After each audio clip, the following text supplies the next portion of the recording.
अस्सलामु अलैकुम वरहमतुल्लाहि वबरकातुह। अल्हम्दुलिल्लाहि रब्बिल आलमीन ವಸ್ಸಲಾತು ವಸ್ಸಲಾಂ ಅಲಾ ರಸೂಲಿಹಿಲ್ ಕರೀಂ.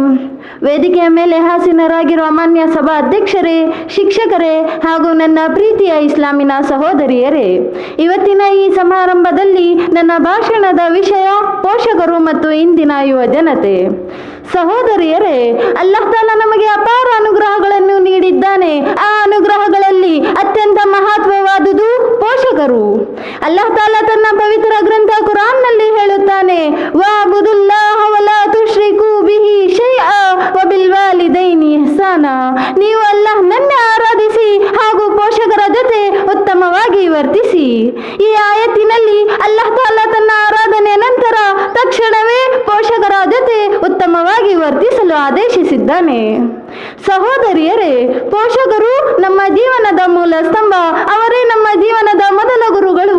ಅವರು ತಮ್ಮ ಆಸೆಗಳನ್ನೆಲ್ಲ ತ್ಯಾಗ ಮಾಡಿ ನಮ್ಮ ಭವಿಷ್ಯವನ್ನು ಕಟ್ಟುತ್ತಾರೆ. ಅವರು ನಮ್ಮ ಸಂತೋಷಕ್ಕಾಗಿ ತಮ್ಮ ಸಂಪೂರ್ಣ ಜೀವನವನ್ನೇ ಅರ್ಪಿಸುತ್ತಾರೆ. ತಾಯಿಯ ಪ್ರೀತಿ ಮತ್ತು ತಂದೆಯ ಪರಿಶ್ರಮವಿಲ್ಲದೆ ನಮ್ಮ ಜೀವನವನ್ನು ಕಲ್ಪಿಸಲು ಸಾಧ್ಯವೇ ಇಲ್ಲ. ತಂದೆ ತಾಯಿಯರ ಮಹತ್ವವನ್ನು ಮುಹಮ್ಮದ್ ಸಲ್ಲಲ್ಲಾಹು ಅಲೈಹಿ ವಸಲ್ಲಂ ಹದೀಸಿನಲ್ಲಿ ಈ ರೀತಿ ಹೇಳುತ್ತಾರೆ, ಅಲ್ವಾಲಿದು ಔಸತು ಅಬ್ವಾಬಿಲ್ ಜನ್ನಾ.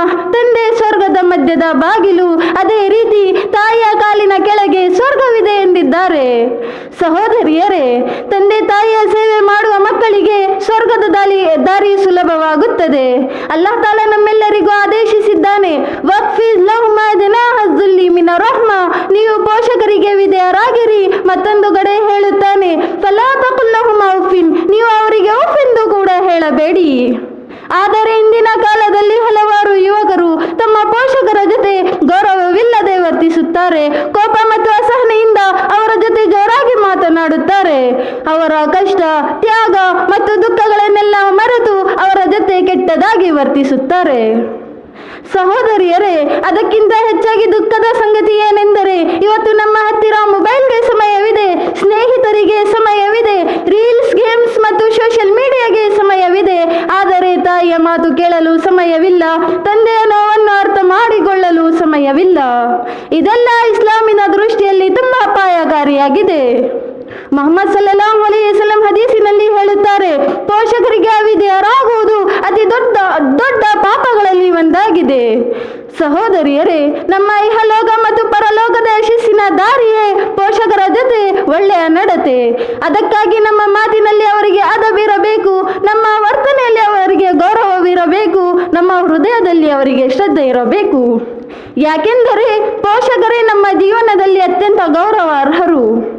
ಒಬ್ಬ ವ್ಯಕ್ತಿ ಮುಹಮ್ಮದ್ ಸಲ್ಲಲ್ಲಾಹು ಅಲೈಹಿ ವಸಲ್ಲಂ ರವರ ಹತ್ತಿರ ಬಂದು ತನ್ನ ಜೀವನದಲ್ಲಿ ಅತ್ಯಂತ ಗೌರವಾರ್ಹರು ಯಾರು ಎಂದು ಕೇಳಿದಾಗ ಮುಹಮ್ಮದ್ ಸಲ್ಲಲ್ಲಾಹು ಅಲೈಹಿ ವಸಲ್ಲಂ 3 ಬಾರಿ ತಾಯಿ ಮತ್ತು 4ನೇ ಬಾರಿ ತಂದೆ ಎಂದು ಉತ್ತರಿಸಿದರು. ಮತ್ತೊಂದು ಕಡೆ ರಿಜಲ್ಲಾಹಿ ಫಿ ರಿಜಲ್ ವಾಲಿದೈನ್ ವಸಕತುಲ್ಲಾಹಿ ಫಿ ಸಕತಿಲ್ ವಾಲಿದೈನ್. ಪೋಷಕರ ಸಂತೋಷದಲ್ಲೇ ಅಲ್ಲಾಹ್ನ ಸಂತೋಷವಿದೆ ಮತ್ತು ಅವರ ಸಂತೋಷದಲ್ಲೇ ಅಲ್ಲಾಹ್ನ ಸಂತೋಷವಿದೆ ಎಂದಿದ್ದಾರೆ. ಸಹೋದರಿಯರೇ, ನಮ್ಮ ಜೀವನದಲ್ಲಿ ಬರಕತ್ ಬೇಕೆಂದರೆ, ನಮ್ಮ ದುಆಗಳು ಸ್ವೀಕರಿಸಬೇಕೆಂದರೆ ನಾವು ಪೋಷಕರ ಮಹತ್ವವನ್ನು ಅರಿತು ಅವರಿಗೆ ವಿಧೇಯರಾಗಬೇಕು ಮತ್ತು ಅವರ ಮುಂದೆ ವಿನಯದಿಂದಿರಬೇಕು. ಕೊನೆಯದಾಗಿ ನಾನು ಅಲ್ಲಾಹನ ಹತ್ತಿರ ಬೇಡುವುದೇನೆಂದರೆ, ಓ ಅಲ್ಲಾಹ್, ನಮ್ಮೆಲ್ಲರಿಗೂ ಪೋಷಕರಿಗೆ ವಿಧೇಯರಾಗುವ ತೌಫೀಕ್ ನೀಡು. ಆಮೀನ್. ಅಸ್ಸಲಾಮು ಅಲೈಕುಂ ವರಹಮತುಲ್ಲಾಹಿ ವಬರಕಾತುಹ್.